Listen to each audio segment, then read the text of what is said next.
Bonjour tout le monde, dans cette vidéo, je vais faire le corrigé vidéo du document de préparation à l'évaluation du chapitre 4 sur les systèmes d'équations. Donc un chapitre qui portait sur les droites parallèles, les droites perpendiculaires, le point d'intersection de deux droites là, par les méthodes de comparaison, substitution et réduction. C'était pas mal ça, hein? Les résolutions de systèmes d'équations, mais qui sont ça, mais appliquées dans un contexte. Donc, je rappelle là, les choses habituelles. Un corrigé vidéo, hein, le but n'est pas de le regarder du début à la fin, hein, c'est vraiment pas son utilité, ce n'est pas une bonne préparation à l'évaluation. Le but du corrigé vidéo, c'est vraiment si vous n'avez pas le temps de venir en récupération le midi ou si ça vous tente pas tout simplement de venir en récupération le midi ou vous êtes trop gêné pour me poser des questions en classe, là, vous avez l'occasion d'avoir des explications là, moins personnalisées, mais quand même bonnes sur comment faire un problème en général. Donc, un problème que vous ne comprenez pas. L'objectif est quand même là, que vous essayez de comprendre les problèmes par vous-même initialement. Par la suite, si vous ne comprenez pas, vous pouvez aller voir dans le corrigé plus en version numérique, mais pas vidéo, là, la version plus le corrigé directement.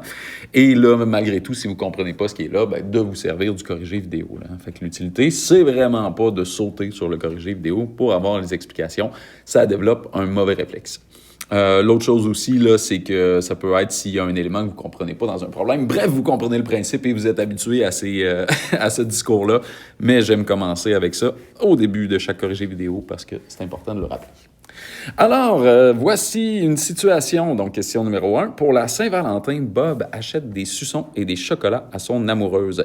Il achète 3 fois plus de chocolat que de suçons. Il sait que chaque suçon coûte 1,50 $, alors que chaque chocolat coûte 40 cents. Il a payé 27 $ pour tous les chocolats et les suçons qu'il lui a achetés. Donc, on nous demande, c'est écrit un petit peu plus bas, là. Donc, voici les inconnus associés à cette situation, qui sont X, le nombre de suçons achetés. Les suçons qui, on se rappelle, je vais mettre ça en rouge ici, là, les suçons, c'est 1,50 $.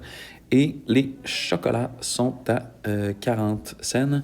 Et on a la phrase importante ici, là, que je mets en orange. Il achète 3 fois plus de chocolat que de suçons. Ça a mal été. On recommence comme ça ici. Donc, il achète 3 fois plus de chocolat que de suçons. On se rappelle qu'on va tripler le plus petit. Donc, s'il achète 3 fois plus de chocolat que de suçons, celui que je dois tripler pour créer une égalité, ce sont les suçons.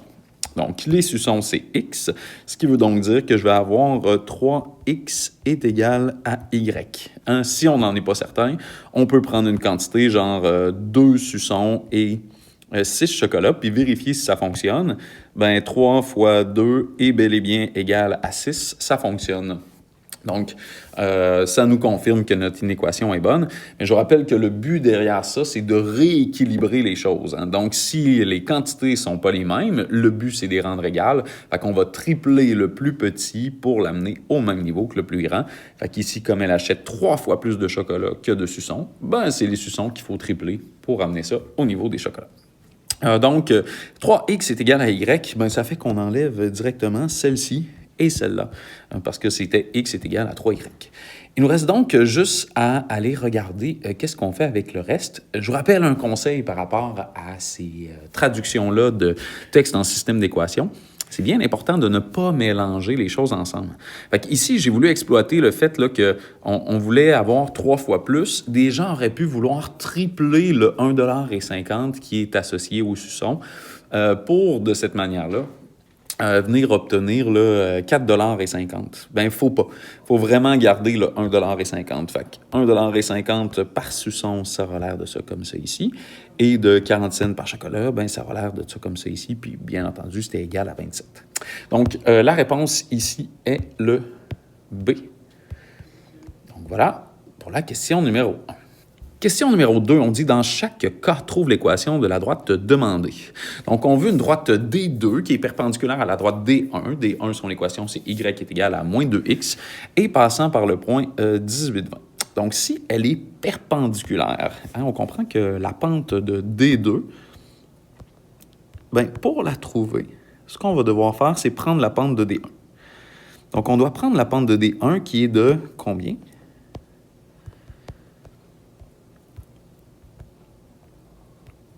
On va commencer par ça, trouver la pente de D1. Puis la pente de D1, ça se trouve à être de moins 2. Pourquoi c'est moins 2? Ben parce qu'on est en forme canonique, et en forme canonique, le nombre qui est devant le x, ça se trouve à être la pente. Donc, pente de D1, c'est moins 2. Comment on trouve la pente de D2? Ben, on se rappelle que lorsqu'on veut trouver une pente qui est perpendiculaire, une droite qui est perpendiculaire à une autre plutôt, il faut faire l'inverse et l'opposé, ou faire moins 1 divisé par la pente qu'on avait pour trouver ce que ça donne. Fait que l'inverse, le principe est d'inverser le numérateur et le dénominateur. De sous-entendu ici, là, ce qu'on a comme dénominateur, c'est 1. On va donc obtenir quelque chose ici qui va être de 1 sur moins 2, là, ou si vous aimez mieux, moins 1/2, comme ça. Et quand on va en faire l'opposé, bien ça consiste à changer de signe, et donc à ce moment-là, ça devient 1/2. Donc la pente de D2 est de 1/2. On peut toujours se vérifier en multipliant les pentes ensemble, la pente de départ qui est moins 2, ça ici, la pente finale, la pente de la droite perpendiculaire, et ça doit donner moins 1 quand on les multiplie. Donc, moins 2 fois 1/2, ça fait bel et bien moins 1, donc on sait qu'on a la bonne réponse. Il nous reste juste à trouver la valeur initiale de cette droite-là. Donc, pour trouver l'équation finale de D2, donc équation de D2, on sait que initialement, c'est y est égal à x sur 2. Notre pente, c'est 1/2, fait que c'est x sur 2 plus b. Et pour trouver la valeur de b, on va devoir remplacer x et y par les coordonnées d'un point par lequel la droite des deux passe. Ce point-là, c'est le point 18, 20. Donc, je vais le faire avec 18, 20. Je vais remplacer y par 20, x par 18. Ça me donne 18 sur 2, c'est 9. On va donc avoir que 20 est égal à 9 plus b. Et ce que je vais faire de chaque côté, c'est moins 9 et moins 9, ce qui va me donner 11 est égal à b, comme ça ici. Donc, mon équation, c'est y est égal à moins x sur 2 plus 11. Et on peut toujours se vérifier en remplaçant x par 18. Donc, moins 18 divisé par 2, ça fait moins 9. Oh, non, j'ai fait une erreur. Ah, c'est pas moins x sur 2, c'est x sur 2. Ah, beaucoup mieux. Donc, x sur 2, justement, ça vaut la peine de se vérifier. 18 divisé par 2, ça fait 9. Et 9 plus 11, ça fait bel et bien 20. Donc, ça se trouve à être ma réponse ici. Du moins, je sais que pour trouver la valeur, l'ordonnée à l'origine, j'ai pas fait d'erreur. Au B, c'est presque la même chose. On dit une droite D2 qui est parallèle à la droite D1 avec l'équation D1. Et on dit que D2 passe par le point moins 6, 27. Vous allez voir, sur votre version, ça va être différent. Là, vous n'aurez pas ici ce qui est barré. Et vous aurez directement le moins 6, 27 comme ça. L'équation de la droite D2 est à trouver. Là. Donc, ce qu'on doit faire lorsqu'on a deux droites parallèles, il faut commencer par trouver la pente de la droite D1. Donc, la pente de D1, c'est bien simple. Ça se trouve à être... on est en forme générale ici. Hein. On a 0 est égal à 9x plus 2y moins 11. Donc, en forme générale, je vais rajouter aussi là, que c'est la pente de D1 et D2. En forme générale, la pente, c'est moins a sur b. Donc, ici, de mémoire, c'était 9 et 2. Donc, moins 9 demi, c'est la pente de D1, c'est la pente de D2. Fait que pour trouver l'équation de D2, tout ce qu'on a à faire, c'est de remplacer x et y par les coordonnées d'un point. Donc, dans y est égal à moins 9x sur 2 plus b. Donc, remplacer x et y par les coordonnées d'un point. Donc, ici, moins 6, 27. Et d'isoler le b. Je vais donc avoir, là, c'était moins 6.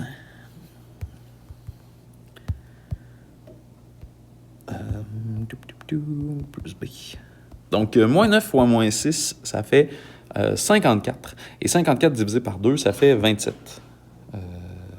J'ai donc ici, là, 27 est égal à 27 plus b. Je vais donc faire moins 27 de chaque côté. Et avoir que b est égal à 0. Donc, pas de valeur initiale ici. En fait, il y en a une, elle est de 0. Mais on ne la voit pas dans nos choses. On va donc avoir l'équation de la droite là, qui est moins 9x sur 2, tout simplement. Rien de plus, rien de moins. OK, voilà pour la question 2. Question numéro 3. On dit, dans chaque cas, détermine les coordonnées de P en sachant qu'il est le point d'intersection des droites D1 et D2. Donc, dit autrement, il faut se servir de comparaison, substitution et réduction pour faire ce genre de problème-là. Et ici, la stratégie la plus efficace est la substitution. Pourquoi? Parce qu'on a un y d'isolé dans une équation, mais pas dans deux. Je vais donc trouver la valeur de x. Parce que comme y est déjà isolé, ce que je vais faire, c'est que je vais remplacer y par ce qui est égal à y dans mon équation de 6y plus 2x est égal à 8. Je vais donc avoir 6 fois moins 4 moins x plus 2x est égal à 8. Fait que tiens, pour que ce soit clair, je vais écrire 6y plus 2x est égal à 8. Puis je vais mettre ça comme ça. Voilà. Fait que, on doit, une fois qu'on est rendu là, distribuer notre 6 dans la parenthèse. Je fais donc 6 fois moins 4, ça fait moins 24. Et 6 fois moins x, ça fait moins 6x plus 2x est égal à 8. À ce moment-là, on se ramasse avec moins 24 moins 4x est égal à 8, hein, qu'on combine les choses ensemble. Et là, ce que je vais faire, c'est plus 24 à gauche et plus 24 à droite, pour avoir moins 4x est égal à 32. Je vais donc diviser par moins 4 de chaque côté pour avoir moins 8. Donc, x est égal à moins 8. Tout ce qui va me rester après, c'est de trouver la valeur de y. Et pour faire ça, tiens, je vais remplacer ça dans y est égal à moins 4 moins x. Donc, si x est égal à moins 8, j'aurai y est égal à moins 4 moins 8, ce qui fait y est égal à moins 4 plus 8. On peut le calculer direct d'un coup. Là. Moins 4 plus 8, ça fait 4. On aura donc le point moins 8, 4. Et je rappelle que ça vaut la peine, dans ce genre de problème-là, de venir se vérifier. Donc, de remplacer y par 4 et x par moins 8 pour aller voir si ça donne bel et bien 8. Je vais donc faire 6 fois 4 plus 2 fois moins 8. Et ça donne bel et bien 8. Fait que je le sais que j'ai la bonne réponse et que j'ai tous mes points. On est content de ça. Au B, c'est presque le même principe. Par contre, ici, on va utiliser la stratégie de réduction. Pourquoi la réduction? Parce qu'il n'y a pas de variable isolée dans aucune des équations. Et à ce moment-là, il faut s'organiser, on se rappelle, pour avoir le même nombre devant les x ou le même nombre devant les y. Fait que ce que je pourrais faire ici, c'est multiplier l'équation qui est là par 6 pour obtenir 12x et 12x dans chaque. Ou la multiplier par 15 pour avoir 15y et 15y dans chaque. Fait que ce que je vais faire, c'est la multiplier par 15. Tiens, je sais que vous aimez ça, avoir les y pareil. Fait que je vais faire une modification à D1, là, je vais juste l'appeler modification. Je rappelle que c'est des problèmes à réponse courte, hein, fait que techniquement, c'est même pas grave. On n'a même pas besoin de mettre de titre. Mais donc, ici, je vais faire x 15 pour avoir 30x plus 15y est égal à 120. 8 fois 15, c'est 120. Et donc, j'ai ici le même nombre devant y. Donc, je vais pouvoir trouver la valeur de x en faisant une réduction. Donc, tout ce que j'aurai besoin de faire, c'est de les écrire un par-dessus l'autre. 30x plus 15y est égal à 120. Et d'y soustraire le 30... Non, c'était pas 30x, hein, celle-là. C'était 12x plus 15y est égal à 84. Quand je soustrais ici, j'obtiens 18x. Des y, il n'y en a plus, fait que pas besoin de les écrire. Et 120 moins 84, ça va me faire 36. Ah, ben dans ce cas-là, j'ai juste besoin de diviser par 18 à gauche et à droite pour obtenir x est égal à 2. Ça a bien été. Il me reste donc juste à trouver la valeur de y. Et pour trouver la valeur de y, je vais remplacer x par 2 dans une des deux équations. La première me semble beaucoup plus facile. Là. 2x plus y est égal à 8. Plus simple que 12x plus 15y est égal à 84. Donc, 2x plus y est égal à 8. Je vais remplacer x par 2. Et donc avoir, ben c'est 4, hein, parce qu'on va avoir 4 plus y est égal à 8, fait qu'on fait moins 4 de chaque côté. Et on obtient comme ça y est égal à 4. Donc la réponse, 2, 4. Mais on va la vérifier. Donc pour la vérifier, je vais remplacer x par 2 et y par 4. Mais ici, wow, c'est pas ça que je voulais faire. Mais ici, Donc, je vais remplacer x par 2 et y par 4. Je vais donc faire 12 fois 2 plus 15 fois 4. Ça fait 84, donc je le sais que j'ai la bonne réponse. C'est le fun. Le C, c'est presque le même principe, mais ici, la stratégie à utiliser, c'est la comparaison. Pourquoi? Parce que y est isolé dans la première équation et isolé dans la deuxième.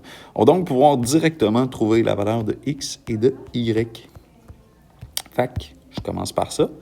Trouver la valeur de x. Pourquoi x? Parce qu'en mettant en égalité les deux équations, y va disparaître. Je vais donc mettre en égalité 3x plus 2 et moins x moins 1. Donc 3x plus 2 est égal à moins x moins 1. Comme ça ici.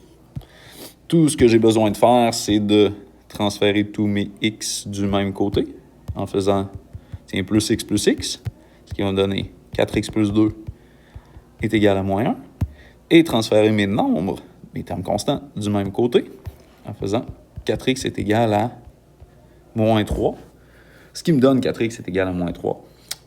Pourquoi? Parce qu'en faisant moins 2 de chaque côté, ben, c'est ce que j'obtiens. Je me vérifie. Ça me semble correct. On va donc diviser par 4 à gauche et diviser par 4 à droite pour obtenir moins 3 quarts. Donc ça, c'est la valeur de x. Et encore une fois, j'ai l'impression de me répéter, puis j'ai fait ça 2 fois, mais je le refais une autre fois. Pour trouver la valeur de y, tout ce que j'ai besoin de faire, c'est de remplacer x par moins 3 quarts dans une des deux équations. Fait que ce que je vais faire ici, c'est le faire dans 3x plus 2. Donc, y est égal à 3x plus 2. Je vais remplacer x par moins 3 quarts. Et ça me donne y est égal à 3 fois moins 3 quarts. Ça fait moins 9 quarts, là, plus 2. Donc, moins 9 quarts plus 2, ça va faire 1 quart. Comme ça ici. J'aurais donc ma réponse qui serait moins 3 quarts, 1 quart. J'ai une petite hésitation. On va aller se vérifier. Donc, si je remplace x par x ici, là, par moins 3 quarts, ça fait moins 3 quarts. Donc juste, puis avec 3 quarts, là, 3 quarts. Et si je fais 3 quarts moins 1, est-ce que c'est vrai que ça donne 1 quart? Non, ça donne moins 1 quart. Il y a quelque chose qui ne marche pas. Ah, ben effectivement, là, 3 fois moins 3 quarts plus 2, ça ne fait pas 1 quart, ça fait moins 1 quart ici. Donc, ça fait moins 1 quart là. Donc, si je recalcule en faisant, je remplace là, ici, x par moins 3 quarts, ça devient 3 quarts. Et 3 quarts moins 1, ça fait bel et bien 1 quart. Fait que je sais, encore une fois, que j'ai la bonne réponse. Et donc, voilà pour la question numéro 3 et pour les questions réponse courte en général. Question numéro 4, on est dans les questions en développement. On dit « Un marchand vend des paniers de fruits et des paniers de légumes. Le coût est le même pour tous les paniers de fruits et le coût est le même pour tous les paniers de légumes. » On se souvient que ce genre de phrase-là, là, quand on le voit, puis je prends une pause ici, là, souvent est un bon indice. Un bon indice qu'on est dans des problèmes de résolution de système d'équations, donc où il faut trouver la valeur de des inconnus, inconnu x, inconnu y. On dit le tableau suivant présente des renseignements sur les achats de 3 clientes. Quel est le coût total des paniers achetés par Coralie? Puis là, on voit que Annette a acheté 4 paniers de fruits, 9 paniers de légumes et qu'elle a payé un total de 51,75 $ ici. Brienne, là, c'était 5 paniers de fruits, 4 paniers de légumes, et c'était ça ici. Et pour Coralie, il faut trouver le montant. Vous vous en souvenez peut-être, c'est les problèmes que j'ai identifiés comme des problèmes là, fréquemment à l'examen du ministère. Souvent, dans ces problèmes-là, on va vous demander de trouver des informations pour donc trouver un X, trouver un Y, puis par la suite, de venir trouver, ça va être quoi la valeur totale pour une troisième personne, pour une troisième affaire, ce genre de choses-là. Souvent aussi dans ce genre de problème-là, de résolution de système d'équation, l'information qu'on nous dit qui est toujours la même, fait qu'ici le coût pour les paniers de fruits puis le coût pour les paniers de légumes, bien, c'est ça nos inconnus dans notre problème. Donc c'est ce qu'on va définir ici. Mes inconnus vont être le nombre de paniers de fruits, bien, le coût en fait pour les paniers de fruits et le coût pour un panier de légumes. Fait que c'est les inconnus que je vais placer ici.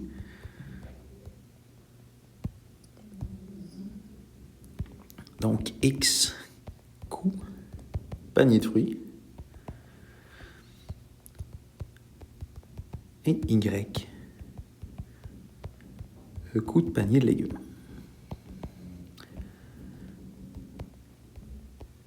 Et, bien entendu, ce qui vient après, ce sont les équations. Les équations ici, si je veux leur donner un nom, ça va être le nom des personnes. Donc, le nom d'Annette et le nom de Brienne, c'est le nom que je vais donner là, ici à ces équations-là. Je rappelle que vous n'avez pas besoin de faire ça. C'est pour vous aider si vous le faites. Mais pour Annette, c'est 4 paniers de fruits et 9 paniers de légumes qu'elle a achetés. Donc, l'équation qu'on va créer ici va être 4x plus 9y, qui est égal à 51,75. Je rappelle que si vous avez de la difficulté à faire ce genre d'équation-là, vous pouvez vous poser la question, si le coût des paniers de fruits était de 2 $, bien, comment que j'aurais calculé le coût des 4 paniers de fruits? Bien, on aurait fait 4 fois 2. Bien, là, on peut se dire, au lieu que ce soit 2, le coût d'un panier de fruits, c'est X, le coût d'un panier de fruits. Ben, on fait quand même 4 fois 2, mais on fait 4 fois X, parce que le coût, on ne le connaît pas, le coût, il est de X, il n'est pas de 2, il est de X. Fait que ça peut toujours vous aider, là, cette genre de substitution-là, remplacement-là, pour vous aider à créer les équations que vous voulez faire. Pour Brienne, c'est presque la même chose, c'est 5x plus 4y. Donc, 5x plus 4y. Oups. Qui est égal à 37,50. Dans ce genre de situation-là, où on a toutes les x et les y du même côté, oui, vous pouvez toujours isoler les y et faire la comparaison ou la substitution. Mais la stratégie qui va être idéale, c'est de modifier nos droites de manière à avoir le même nombre devant x ou le même nombre devant y, de manière à faire une réduction. Fait que c'est ce que je vais faire ici. Là, je vais appeler ça modification. Là, j'ai dit les droites, là, mais les équations qu'on va modifier. Fait que je vais modifier 4x plus 9y qui est égal à 51,75. Je n'ai pas encore décidé si j'allais mettre les x pareils ou les y pareils. Bon, c'est vrai, vous aimez bien avoir les y pareils. Fait que c'est ce que je vais faire ici. Je vais multiplier celle-là par 4. En faisant ça, je vais avoir 36y, ce qui est ce que je vais vouloir obtenir pour l'autre équation aussi. Donc, ça va me donner 16x plus 36y qui est égal à 51,75 fois 4. Ça va me donner 206, je pense. Ce ne sera pas bien long, je vais pitonner ça. Ce n'était pas 206, mais bien 207. Et on va faire aussi une autre modification à l'autre équation qui était 5x plus 4y est égal à 37,50 ou 37,5, ça revient à la même chose. Et celle-là, je vais la multiplier par 9. Je vais donc obtenir ici le 45x plus 36y qui est égal à 37,5 fois 9. Ça me fait 337,5. Et si j'obtiens ce que je voulais, c'est-à-dire le même nombre devant y dans les deux équations. Donc, de cette manière-là, je vais pouvoir faire une réduction dans le but de trouver la valeur de x.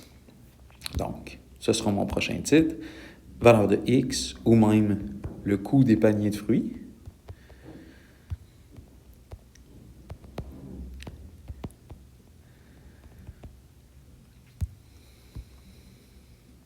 Et donc, je vais soustraire les deux équations ensemble. Fait que je vais prendre la plus grosse, mais c'est pas grave. Laquelle on met en haut et laquelle on met en bas, c'est aucunement grave. Mais je vais les soustraire ensemble. Donc, moins l'autre, c'est 16x plus 36y qui est égal à 207. Donc, en soustrayant ces deux équations-là, ça fait 29x qui est égal à... Normalement, ça va être 137,5. Non, 130,5. Comme ça ici. Ici, je divise par 29, j'obtiens 4,5. Donc, x est égal à 4,5. Ce qui a bien de l'allure hein, pour le coût d'un panier de fruits, 4,50 $. Bon, c'est peut-être un peu pas cher, là, mais à part ça, ça va. Et ensuite, ce que je vais devoir faire, c'est trouver le coût d'un panier de légumes. C'est vrai, j'aurais pas fini après ça. Il me restait à trouver le coût pour Coralie. Donc, pour le panier de légumes, ce que je vais faire, je vais remplacer x par 4,5 dans une des deux équations. Et je vous suggère de prendre vraiment les équations de départ, pas celles qui ont été modifiées. Donc, prendre quelque chose comme 4x plus 9y est égal à 51,75, puis de remplacer x par 4,5. Et après, on isole. Donc, 4 fois 4,5, ça devrait donner 18. Ça va tellement pas bien le calcul mental ces temps-ci que je vais le faire. Et ensuite, je vais faire moins 18 de chaque côté. En faisant ça, je vais avoir 9y est égal à 33,75. Et on va diviser par 9, ce qui nous donne 3,75. Je n'ai pas écrit là, mes étapes algébriques ici. Je vais les écrire comme ça. Et ça me donne donc 3,75 $. Fait que, tout ce qui me reste à calculer, c'est le coût du panier de Coralie. Il ne me reste plus beaucoup de place pour faire ça, par exemple. Ah oui, hein, la notification de Duolingo pour ma fille. Très important. Donc, le coût des paniers pour Coralie. Fait que pour Coralie, elle avait pris combien de paniers? 9 paniers de fruits et 6 paniers de légumes. Je vais donc faire 9 fois 4,5. On va l'écrire d'une autre manière que ça. Fois 4,5 plus 6 fois 3,75. Et ça nous donne 63. Donc ça, il a coûté 63 $. Donc le coût total des paniers achetés par Coralie est de 63 $. Et voilà pour la question 4. Question numéro 5, on dit « Trouve l'ordonnée du point P ». Donc, on se rappelle que l'ordonnée, c'est le Y d'un point. L'abscisse du point P, donc ça, c'est son X, est de 0. Donc, dit autrement, le point P il est situé en 0, on ne sait pas quoi. Mais le point P, il se situe sur la droite des deux. La droite des deux est parallèle à la droite des 1 et passe par le point Q qui est situé en moins 2,14. Et on a dit que la droite des 1 passe par A et B. Le point A, on l'a, il est situé en 0 ou moins 12. Et le point B, on ne l'a pas. On nous dit par contre qu'il est à l'intersection des droites des 3 et des 4 qui sont ici. Et on dit au besoin, utilise le plan cartésien vierge pour t'aider à visualiser le problème. Donc, le plan cartésien, pour certains, ça va parler, pour d'autres, ça ne parlera pas. Vous n'êtes vraiment pas obligé de l'utiliser, il n'y a pas des points pour ça. Ça peut aussi vous faire perdre un petit peu de temps. Ce qu'il faut comprendre ici, c'est que tout est comme en découle de quelque chose. Fait que si j'explique le problème, là, il faut trouver le point B, qui est l'intersection de ces deux droites-là. Et moi, je le ferai par substitution, mais vous allez faire comme vous le voulez pour le trouver. Ensuite, on va se servir de A et de B pour trouver l'équation de la droite des 1, qui passe par ces deux points-là. Fait qu'on va faire y2 moins y1 sur x2 moins x1 avec ces deux points-là. Et ma valeur initiale, je la connais déjà, elle est de moins 12. Ensuite, je vais trouver la droite D2, qui est parallèle à D1. Mais tout ce que j'aurai besoin sur la pente D1, finalement, c'est pas son équation au complet, c'est juste sa pente. Parce que je veux trouver la pente de D1, qui est parallèle à D2, donc j'ai juste besoin de la pente de D1 pour trouver la pente de D2. Et après, je vais trouver l'équation complète de la droite D2 parce que j'ai un point sur lequel D2 passe. Fait que je vais me servir de ce point-là pour trouver la valeur initiale de D2. Et ensuite, une fois que j'aurai l'équation de la droite D2, je pourrai remplacer x par 0 pour aller trouver le y de ce point-là. Fait que comme je disais, là, tout déboule. Tout déboule du fait qu'au début, il faut trouver B, qui est le point d'intersection de ces deux droites-là. Fait que, commençons par ça. On va trouver x, ou si vous aimez mieux, l'abscisse de b.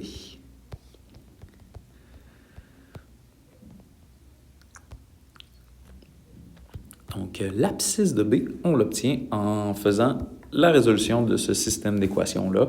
Donc, en faisant de la comparaison, substitution et réduction. Fait que la comparaison ici n'est pas utile parce que je n'ai pas y d'isolé dans les deux équations. Par contre, j'ai y d'isolé dans une équation. Et ça me permet de faire de la substitution. Fait que je vais prendre 2x plus 7y est égal à moins 26. Et je vais remplacer y par ce qui est égal à y.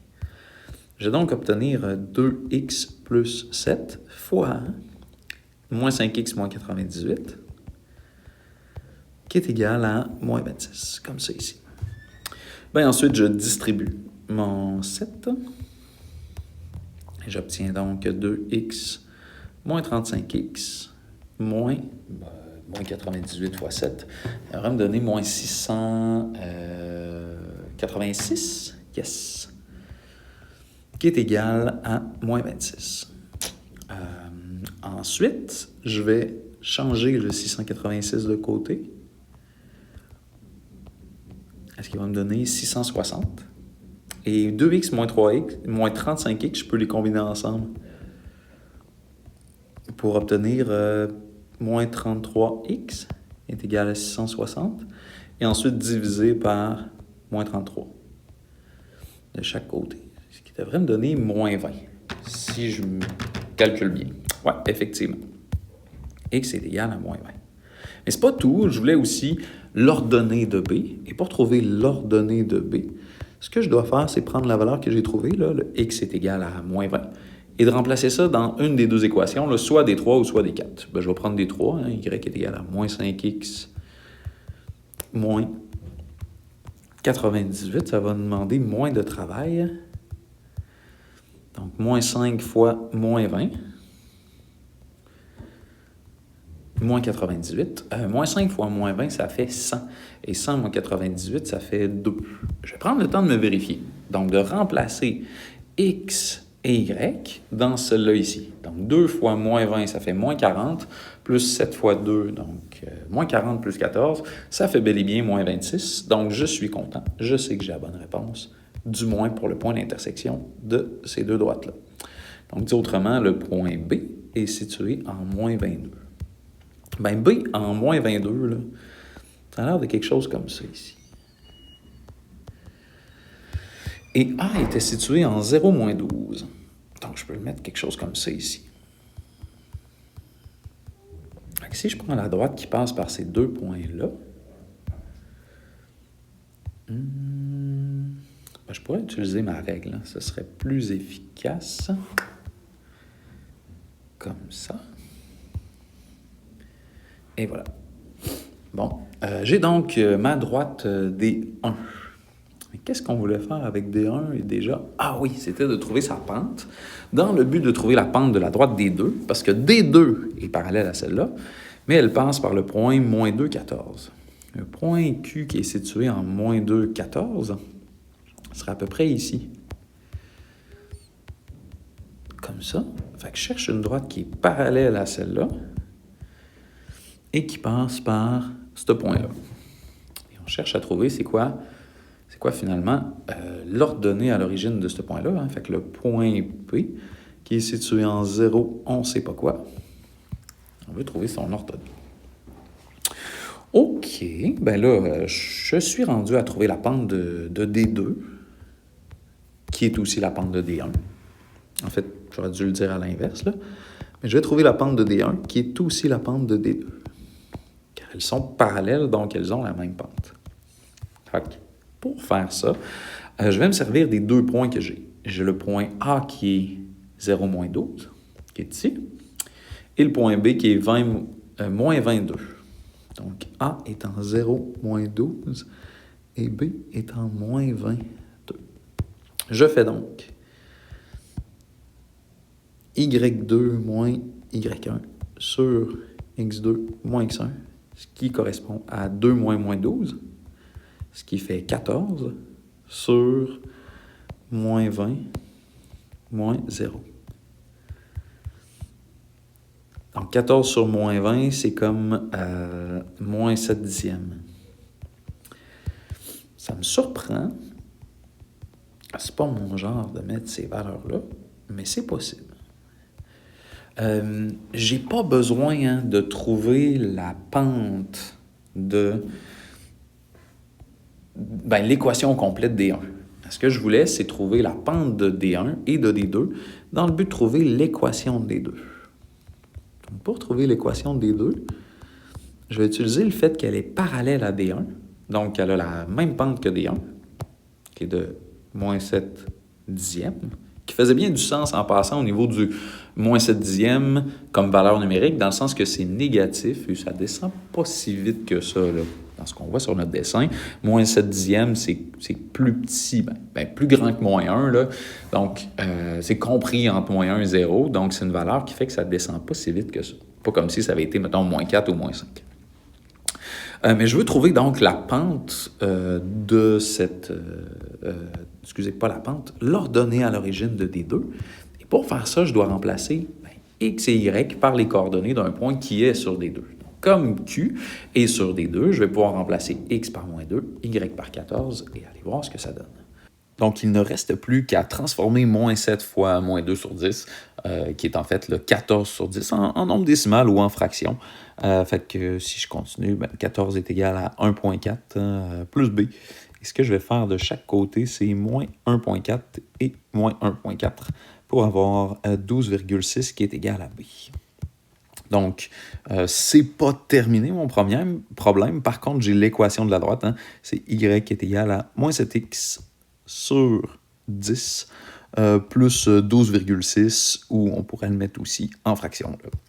Donc, ce qui va me rester à faire, c'est tout simplement d'aller trouver c'est quoi l'ordonnée à l'origine, le Y lorsque X est égal à 0. Donc, tout ce que j'ai besoin de faire dans l'équation de cette droite-là, c'est de remplacer X par 0 puis trouver ce que ça donne. Donc, de faire Y qui est égal à moins 7 fois 0 sur 10, plus de mémoire, c'était 12,6, mais je vais aller vérifier. De toute manière, je l'ai déjà, en fait. On voulait trouver l'abscisse du point P est 0 et se situe sur la droite des deux. Trouve l'ordonnée du point P, c'est ça. J'ai l'abscisse qui est de 0. L'ordonnée à l'origine, je l'ai déjà dans le fond, là, c'était 12,6. Mais on va poursuivre, là, je vais juste terminer. Fait que Y est égal à 12,6. Donc, comme ça ici, l'ordonnée du point P est de 12,6. Donc voilà pour la question 5. Question 6 et dernière question, on dit « Trouve l'ordonnée d'un sommet R situé sur la droite des 3 dont l'abscisse est de 8. » Et on ne parle pas de la droite des 3 dont l'abscisse est de 8, mais plutôt de R qui est situé en... C'était très mal écrit. En 8 et son ordonnée, on ne sait pas c'est quoi. On sait que la droite des 3 passe par le point 0,10 et probablement aussi par un autre point. Ah non, on nous dit que D3 est perpendiculaire à D4. Fait que je sais que si je trouve la pente de D4, je vais pouvoir aussi trouver la pente de D3 parce que les deux sont perpendiculaires ensemble. OK, on sait que la droite D4 passe par les sommets P et Q, et l'emplacement de P est inconnu. Par contre, on nous dit que P se croise au sommet, les droites D1 et D4 se croisent au sommet P, puis on nous donne l'équation des droites D1 et D2. Donc, dit autrement, c'est un peu comme le problème précédent, là, il faut remonter. À partir de ces droites-là, je vais trouver leur point d'intersection par réduction ici, et je vais trouver comme ça le sommet P. Une fois que j'aurai le sommet P et Q, j'aurai 2 points par lesquels passe la droite D4. Fait que j'aurai le sommet P et le point Q. Donc, à partir de ça, je pourrai trouver la pente de D4 pour trouver la pente de D3, qui est perpendiculaire à D4, pour ensuite trouver l'équation de D3, parce que quand j'aurai sa pente, je pourrai ensuite venir trouver l'équation de la droite avec un 0,10. Je sais tout simplement là, que son ordonnée à l'origine va être de 10, fait que ce ne sera pas des gros calculs. Et après, je pourrai remplacer x par 8 pour trouver c'est quoi la valeur, l'ordonnée du point R. Fait qu'on commence avec ça. On va commencer par trouver le point d'intersection des droites D1 et D2, ou si vous aimez mieux, l'abscisse du point P. Par contre, je vais devoir faire des petites modifications aux droites D1 et D2. Donc, je vais comme regrouper ça sur un gros titre qui va être les coordonnées de P. Puis la première chose que je vais faire, c'est une modification à une des droites. En fait, il y a juste une petite modification que je vais faire parce que j'ai la même quantité de x ici et là. Fait que tout ce que j'aurai à faire, c'est changer le 6 de côté afin d'avoir tous les nombres du même côté. Donc, dit autrement, là, mon x plus 2y est égal à moins 6. Je vais juste transférer le 6 de côté pour avoir x plus 2y plus 6 est égal à 0. Et c'est fait. Je vais donc trouver, mais pas cette fois-ci l'abscisse. Je vais trouver l'ordonnée. Parce qu'en faisant une réduction, je vais pouvoir conserver seulement les y. Fait que je vais faire x moins 3y plus 1 est égal à 0. Et je vais y soustraire x plus 2y plus 6 est aussi égal à 0, comme ça ici. Donc, si je soustrais, x moins x, ça fait plus de x. Moins 3y moins 2y, il faut faire attention, hein, c'est moins 5y, genre d'endroit où c'est facile de faire des erreurs. Et 1 moins 6, ça fait moins 5. Ah oui, je vois où est-ce qu'on va avec ça. C'est égal à 0.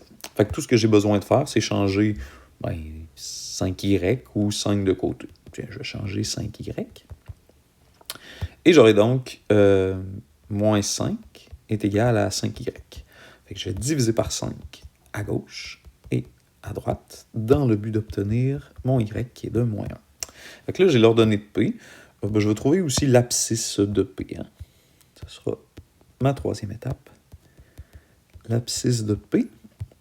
Donc, pour trouver l'abscisse de P, je dois remplacer y par moins 1 dans une des deux équations de départ que j'ai. Fait que je vais prendre x plus 2y est égal à moins 6. J'aurais pu prendre l'autre aussi, là, ça n'aurait pas été grave. Et je vais remplacer y par moins 1. J'aurai donc 1x plus 2 fois moins 1 est égal à moins 6. Donc, x moins 2 est égal à moins 6. Donc, je vais faire plus 2 à gauche, plus 2 à droite, pour obtenir un x est égal à moins 4. J'ai donc le point P qui serait situé en moins 1, moins 4, du moins si je ne me suis pas trompé. Et pour être sûr que je ne me suis pas trompé, je vais maintenant remplacer x et y par moins 1 et moins 4 là-dedans pour voir si ça a de l'allure. Je vais donc avoir x qui est remplacé par moins 1. Ça va donc faire moins 1, moins 3 fois moins 4. Ah, ben non, ça ne marche pas, je me suis trompé, j'ai inversé x et y, un classique. On recommence. Donc, x fois moins 4 et moins 3 fois moins 1, ça fait plus 3. Donc, j'ai moins 4 plus 3 plus 1.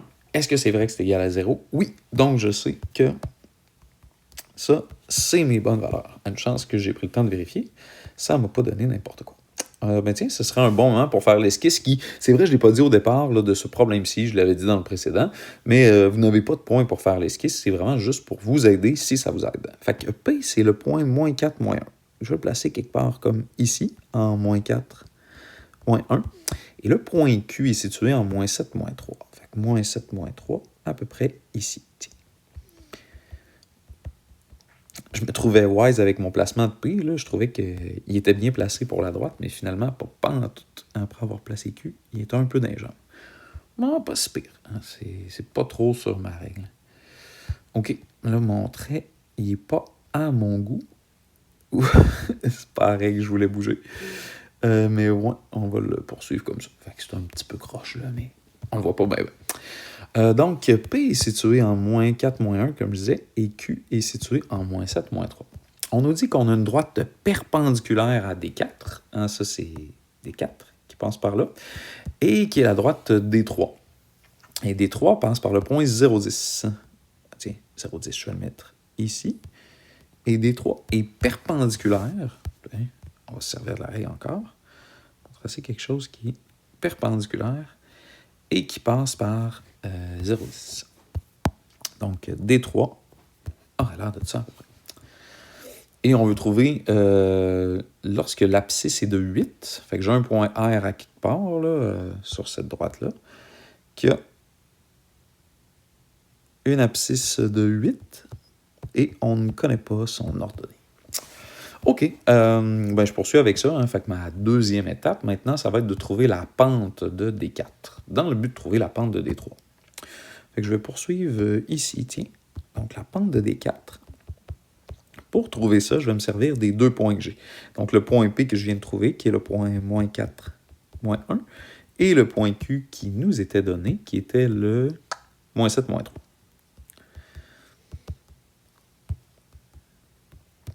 Et ensuite, j'utilise notre bonne vieille formule. Hein, on veut trouver la pente. Puis on a les coordonnées de deux points situés sur cette droite-là. On utilise cette formule. Donc, -3, -1. Ça va me faire -3 plus 1, donc -2. Sur -7, -4.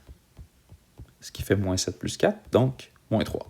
Donc, -2 sur -3, ça va me donner un positif, 2 tiers. 2 tiers, ça a-tu l'allure comme pente? Oui, ça montait, à la droite D3, D4, qui est ici. Elle monte, mais pas si vite que ça. C'est parfait pour nous. Je vais donc trouver la pente de D3. On se rappelle que les deux sont perpendiculaires. Hein? Donc, ce qu'on va pouvoir faire, c'est partir de 2 tiers. Vous vous rappelez peut-être qu'il y a deux trucs là, pour trouver une pente d'une droite perpendiculaire. Utiliser l'inverse et l'opposé, ce que je suis en train de faire ici. Donc, l'inverse, c'est d'inverser le numérateur et le dénominateur de notre fraction de départ. Et l'opposé, c'est de changer de signe. Donc, 3,5 était positif, il devient négatif à -3,5. Pour l'autre possibilité, c'est de faire -1 divisé par ce qu'on avait. Fait que là, je trouve que c'est mélangé un peu. Il faudrait que je parte avec tout, par exemple. Je vais le placer, tiens, ici. Fait que ça, c'est la pente de D3. Et ce que j'aimerais bien, c'est avoir l'équation de D3, parce que R est situé sur D3. Fait que 4, je vais trouver l'équation de D3. Mais en fait, là, c'est vrai, je viens de me rappeler, c'est super facile. Pourquoi? Parce que je vais me servir de la pente que je viens de trouver, qui est Y est égal à -3x sur 2. Et à ça, je vais remplacer x par 0 et y par 10. Fait que je connais déjà ma valeur initiale. Fait qu'avec 0,10, on sait que y est égal à -3x sur 2 plus 10. Parce que l'ordonnée à l'origine, c'est la valeur de y quand x est égal à 0. Donc, à cause de ça, j'ai ça ici. OK, fait que tout ce qui me reste à trouver, c'est l'ordonnée de R, le Y de R. Et de mémoire, l'abscisse, elle était de 8. Donc, ce que je vais faire, c'est que je vais remplacer X par... Je vais mettre ça en mauve, oui. J'y suis arrivé. Bravo, Francis. Par 8 et calculer ce que ça donne. Je vais donc avoir -3 fois 8, ça fait -24. -24 divisé par 2, ça fait -12. Et -12 plus 10, ça fait -2. Donc, l'ordonnée du point R est -2. Est-ce que ça a de l'allure? Selon mon dessin, pas vraiment. C'est un peu bas. Mais c'était une esquisse. Fait que, oui, je pense que ça a de l'allure. Ça semble bien situé. J'ai fait des vérifications, je confirme. C'était plutôt mon esquisse qui n'était pas correcte. Pas parfaite, là, mais c'est une esquisse, hein, on se rappelle. Mais sinon, pour le reste, c'était bien. Donc, c'est la bonne réponse. Donc voilà, c'est la fin de ce corrigé vidéo. J'espère que ça vous a été utile.